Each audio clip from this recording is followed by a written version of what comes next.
Mm, El proyecto que les voy a presentar, que ya es un texto que estamos en este momento revisando ya para la publicación final. Listo, doctor. Gracias. Tiene que ver básicamente con un proyecto que se comenzó a gestar hace ya algunos años y que tiene por objeto trabajar de manera juiciosa en algunos campos de investigación que tienen que ver con la relación entre el cine y los derechos humanos, pero la apuesta que queríamos hacer tenía varias características. Uno es que nos dedicamos a la producción de cine colombiano. Varios proyectos de los colegas que han enunciado y varias de las exposiciones de esta mañana y en la tarde tenían que ver básicamente con estudios sobre películas, algunas de ellas bastante taquilleras, algunas locales, vimos casos de Perú y Bolivia, de algunas películas locales y documentales, pero la mayoría de proyectos tienen que ver con cine internacional y generalmente con cine de grandes audiencias.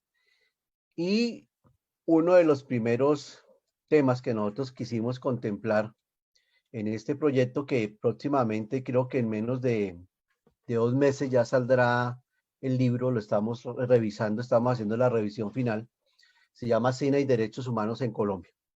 El cine nacional es un cine bastante sufrido. Un director empeña sus mejores esfuerzos y muchas veces hasta su casa para lograr su ópera prima. Muchas veces se queda solamente en esa. El cine colombiano tiene escaso apoyo institucional. La mayoría de directores de cine colombiano hacen grandes esfuerzos económicos para lograr terminar sus obras. Y lo más paradójico del tema es que los colombianos no vemos cine colombiano. Entonces, esta intención de utilizar el cine colombiano como herramienta en la enseñanza del derecho y especialmente en temas que tienen que ver con derechos humanos, surgió también como una manera de crear, ¿sí? De la formación de públicos entre nuestros estudiantes, entre nuestros docentes, para que veamos cines colombianos. Yo quiero que ustedes se hagan una pregunta. ¿Cuál es el porcentaje de películas colombianas que han visto comparadas con las películas y las grandes series internacionales?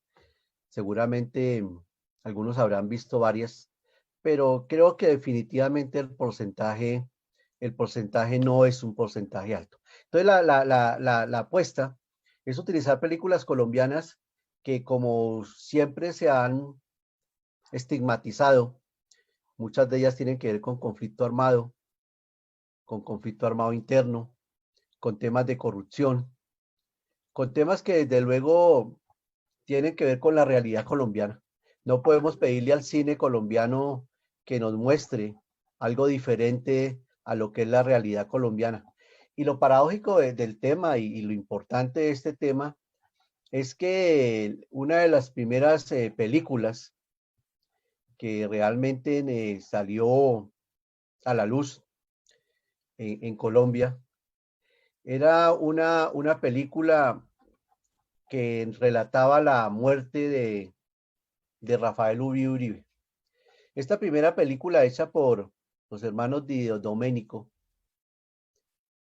fue una de las primeras obras donde de manera muy fuerte se mostraba el asesinato del líder liberal y masón Rafael Uribe, y que en esos tiempos el drama del 15 de octubre se llamó la primera película colombiana. Así nace el cine colombiano, queridos colegas y estudiantes. Nace con una impronta de violencia. Nace con una impronta de analizar la realidad social. En este drama del 15 de octubre mostraba cómo se conspiró y se asesinó a este líder liberal y tuvo una acción que fue muy particular y es que fueron a la cárcel en Tunja al firmar a sus dos asesinos que ya estaban condenados. Y esta película también mostraba la primera necropsia esa por medicina legal. Con la muerte de Rafael Uribe Uribe también cumplió 100 años, hace algunos 3 años, el Instituto de Medicina Legal y Ciencias Forenses. Entonces, a veces pensamos que el cine colombiano muestra demasiada violencia, narcotráfico, pero el cine colombiano nace justamente en ese escenario violento. Este escenario violento que desde luego no hemos superado y que el cine nos está mostrando con alguna crudeza que a veces nos choca, que a veces nos choca esa crudeza. En los temas de los objetivos que nos habíamos planteado, era básicamente tratar de utilizar las películas como un estudio de caso para analizar temas relacionados con derechos humanos, temas relacionados con violaciones de derechos humanos y especialmente temas que nos permitieran analizar a partir de convenios internacionales ratificados por Colombia, de la jurisprudencia de la Corte Constitucional y utilizar este caso concreto como una herramienta de análisis, pero a la vez con un profundo sentido de compromiso, ya que muchas de las películas colombianas son basadas en hechos reales. Muchas de las películas colombianas que dicen ser ficción tienen una parte de ficción, pero sus propios directores han señalado que tiene tiene mucho de realidad. Entonces, este es el proyecto que estamos terminando, generar procesos de conocimiento y relación entre el cine el cine colombiano y los derechos humanos como una estrategia. Ustedes saben que las primeras colecciones de cine y derecho que se hicieron con el profesor Rivalla y con Javier de Lucas en España, fue una de las colecciones pioneras, aunque en España y en Europa hace muchos años hay cátedras de cine y derecho, pero esta colección nos mostró que era posible hacer trabajos de profundo análisis filosófico y jurídico a partir de una película, tomando como excusa una película o tomando como estudio de caso una película. Entonces, con las películas colombianas lo que pretendemos hacer es analizar las películas colombianas a partir de los instrumentos internacionales y nacionales de derechos humanos para poder comenzar a ver problemas jurídicos de la realidad colombiana. La metodología que se utilizó, pues básicamente es la investigación sociojurídica, que comporta 3 momentos de este proyecto. 3 momentos donde primero en una fase que llamamos alistamiento. La cátedra que tenemos se llama Ver cine con ojos de jurista. Ver cine con ojos de jurista tiene 3 momentos.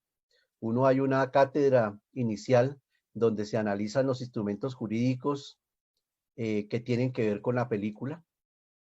El segundo momento se ve la película, pero con ojos de jurista, es decir, una vez que ellos han analizado los instrumentos jurídicos, ya se acercan a la película para analizar y descubrir allí justamente las violaciones de los derechos humanos que se pudieron analizar en la sesión previa. Y por último viene la reflexión personal a partir de la realidad colombiana.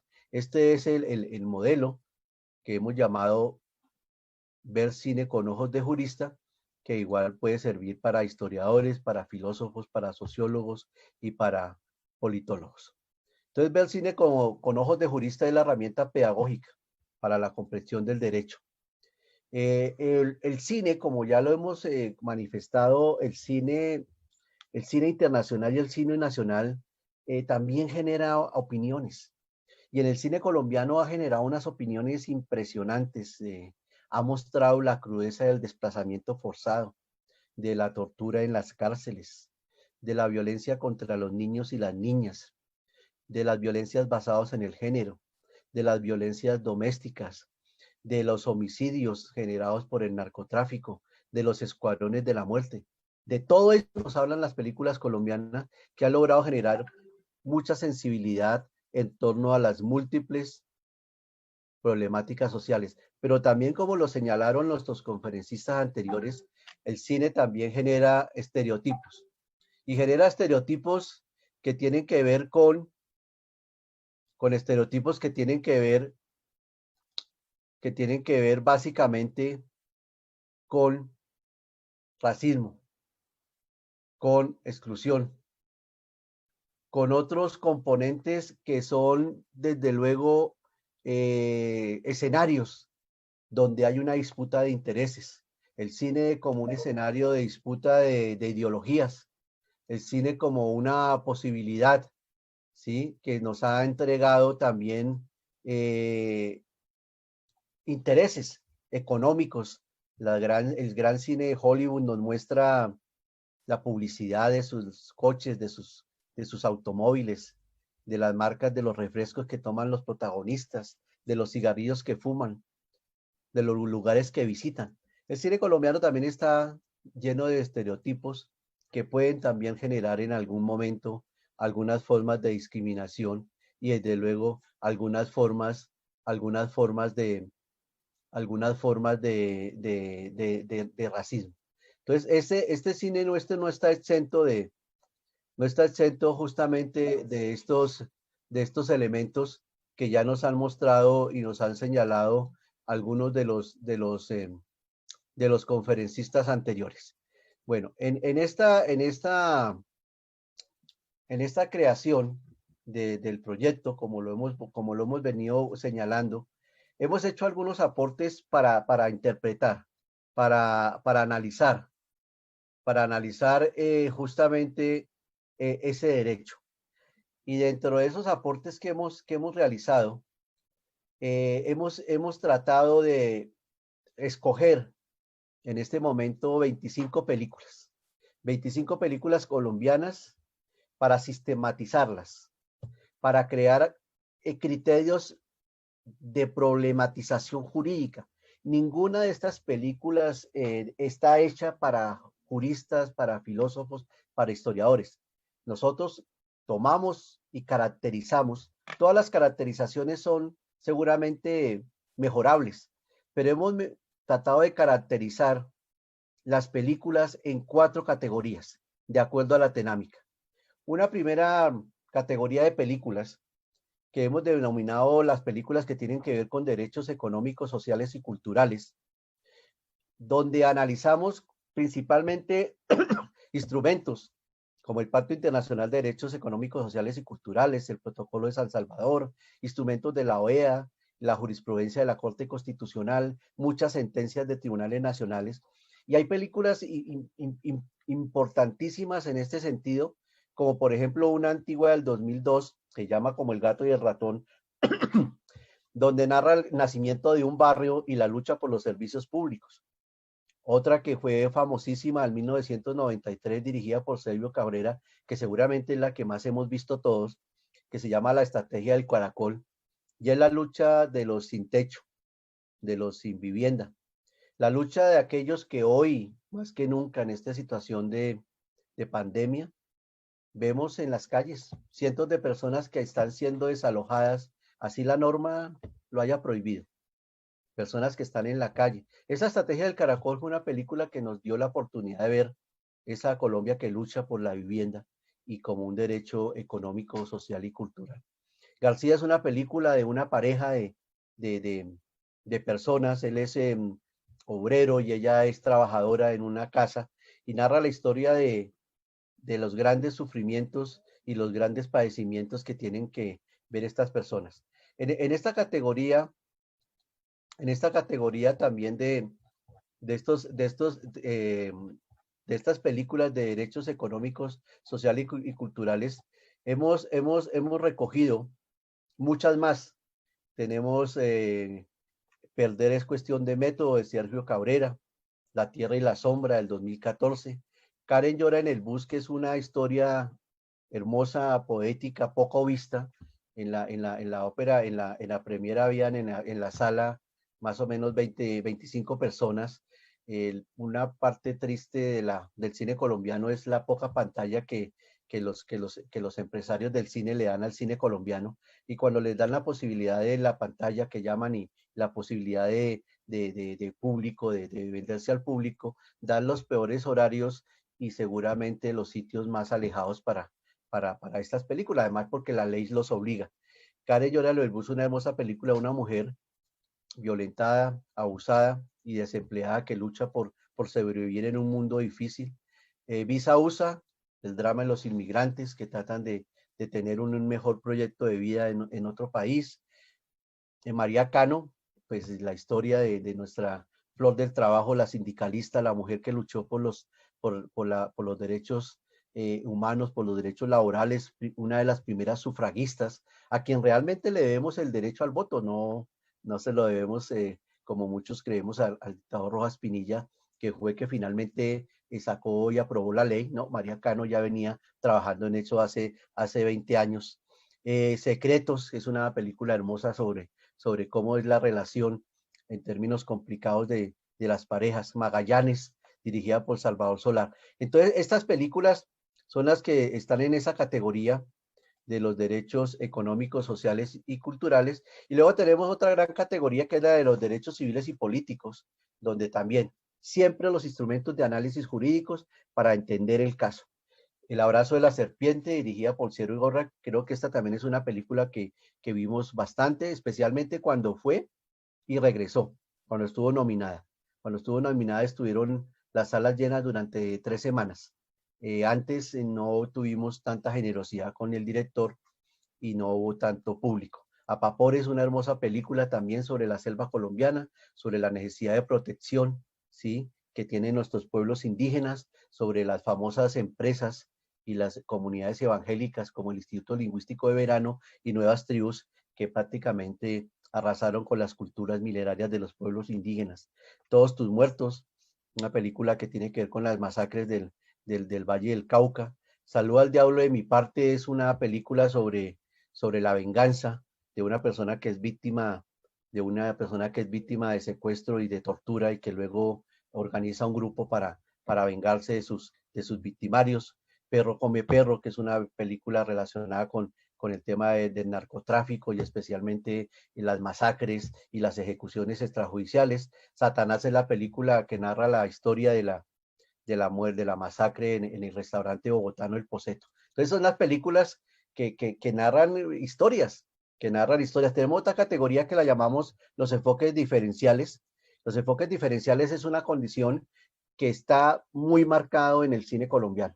Es decir, grupos de especial protección constitucional que son protagonistas de las películas desplazados, comunidades afro, comunidades indígenas, grupos en condiciones de vulnerabilidad como habitantes de calle, trabajadoras sexuales. O sea, hay un gran componente de historias de nuestros directores y guionistas que tiene que ver con estos grupos en condiciones de vulnerabilidad y de especial protección constitucional.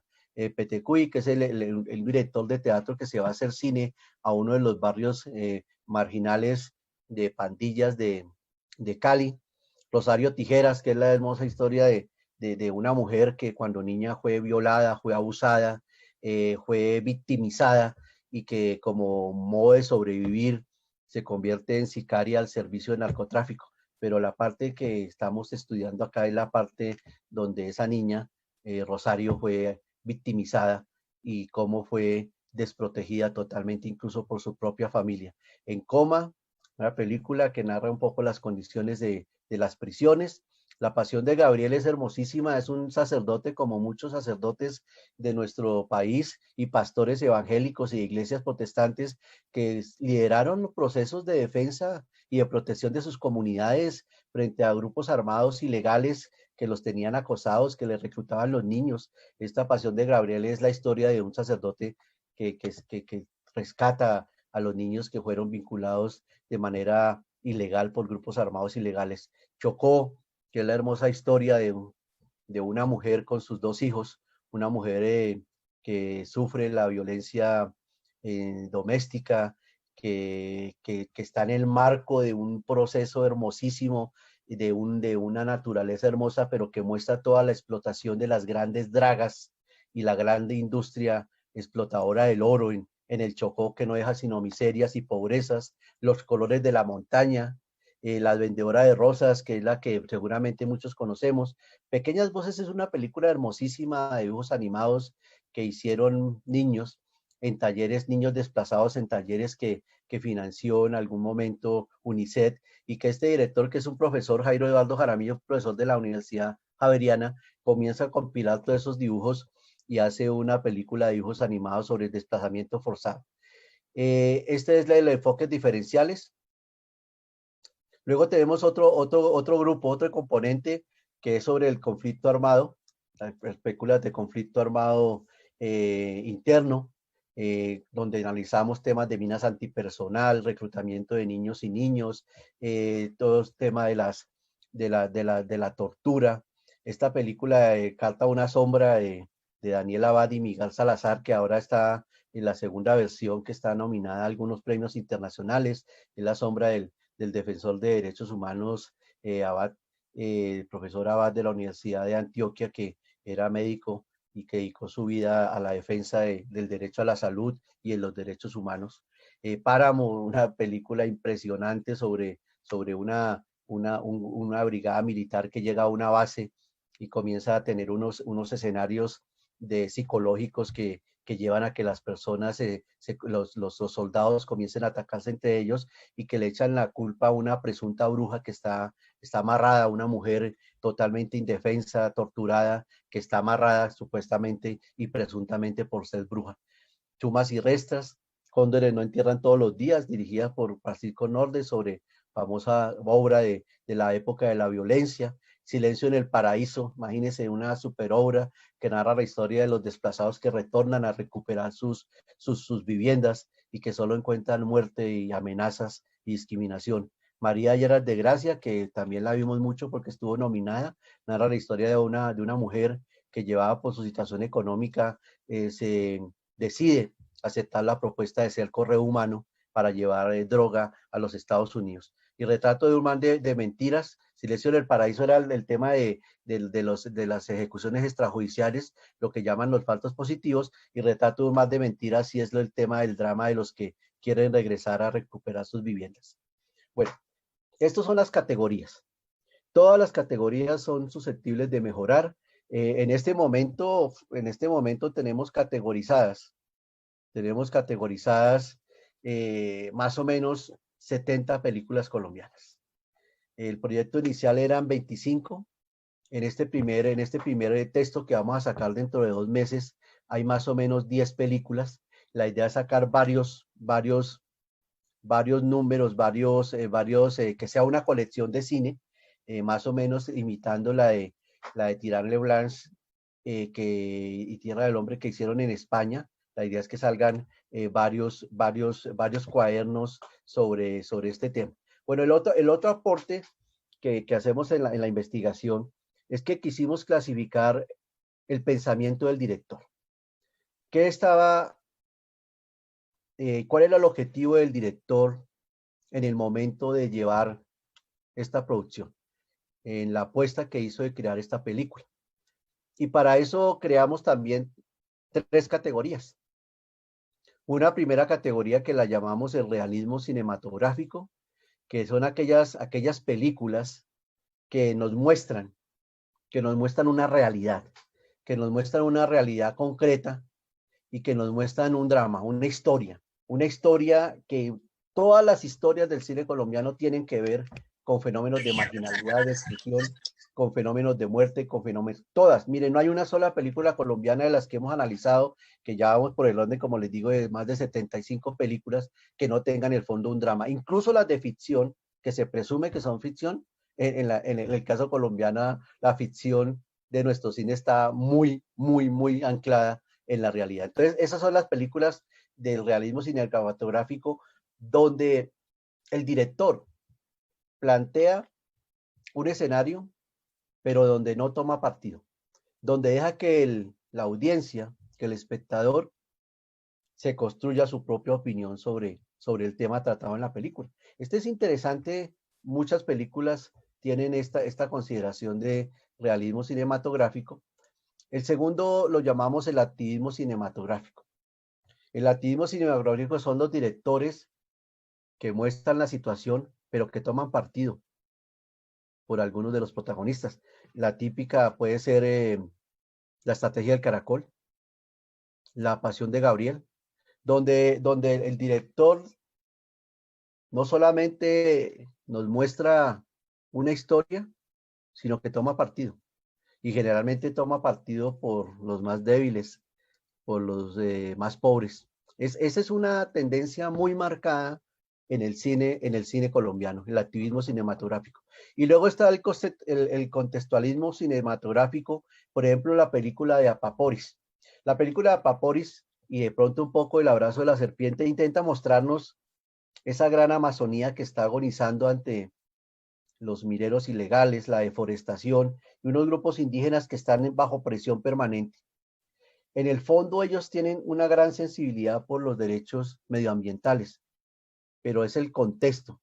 Pero en ese contexto alcanzan a verificar historias que tienen que ver con los derechos humanos.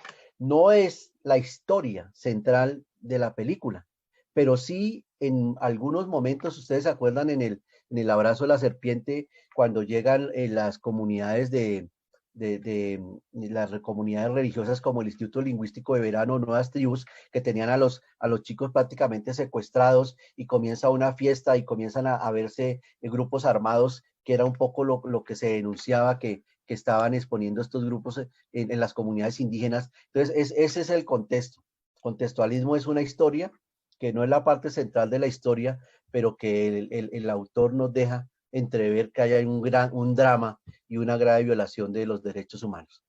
Bueno, entonces, los resultados de la investigación, los resultados de la investigación tienen que ver con, con el análisis de estas películas, pero también tienen que ver básicamente con la creación de una metodología, de la metodología de trabajo que estamos construyendo y que creemos que por lo menos muestra un método pedagógico para la enseñanza del derecho a partir del cine. Entonces, este es un modelo, es una herramienta que nosotros le queremos ofrecer a los docentes, pero no solamente a los docentes de las facultades de Derecho, porque las películas tienen contextos históricos, sociológicos, filosóficos, políticos, que seguramente nos van a permitir hacer análisis multidisciplinarios que tanta falta hacen en estos días y que realmente un estudiante de cualquier facultad es muy probable que si el docente le invita a ver una película, la vea. A veces hay cierta resistencia a leer libros, a leer sentencias, a leer jurisprudencia, pero si de pronto utilizamos una película y esa película la tomamos como excusa, como estudio de caso, para llegar a un problema de derecho penal, para llegar a un problema de derecho civil, para llegar a un problema de filosofía del derecho, para llegar al problema de la pena de muerte, para llegar al problema de las ejecuciones extrajudiciales, para llegar al pena. Entonces es probable que estemos ante una posibilidad que desde luego no es para nada novedoso, como les digo, en muchos países ya se está utilizando. La novedad consiste en la caracterización que estamos haciendo, en la sistematización que estamos haciendo, en la clasificación que estamos haciendo, y que el libro, ya que está pronto a aparecer, tendrá la posibilidad de tener un verdadero método para que utilicemos el cine colombiano como una herramienta en en el acompañamiento a los procesos de enseñanza-aprendizaje, especialmente en el derecho. Muchísimas gracias. Doctor, muchísimas gracias, doctor Fajardo, por su ponencia y su disertación y por acompañarnos más que todo hasta esta hora y cerrando con broche de oro la noche. Felicitaciones por el proyecto. Con ánimo de generar con ánimo de generar una disertación. ¿Me están escuchando? Sí, claro. Ah, bueno. Entonces, con ánimo de generar una disertación, hay una pregunta que realizó alguien, no sé si es a título de pregunta o a título de comentario, pero me gustaría saber su opinión para ser un poquito discursivo también con las personas que nos están acompañando esta hora. La doctora Lina Razaban Serrano dice, ninguna trata temas agradables del país. Según los cineastas, somos la miseria humana del mundo. ¿Usted qué piensa de ese comentario, doctor Fajardo? Bueno, eso es lo que explicaba un poco cuando yo llamo a este proyecto también la primera categoría del realismo cinematográfico. Lo tomo mucho de, ustedes se acuerdan que sobre todo los que son cinéfilos, me imagino que a todos ustedes les gusta el cine porque este congreso nos permitió reunirnos a los cinéfilos. El realismo cinematográfico italiano, que después de la Segunda Guerra Mundial sea un fenómeno de comenzar a evidenciar la verdadera pobreza y la magnitud de la tragedia de la guerra. Este realismo sacó al pueblo italiano del adormecimiento, porque tan fuerte fue la ideología fascista, ¿sí?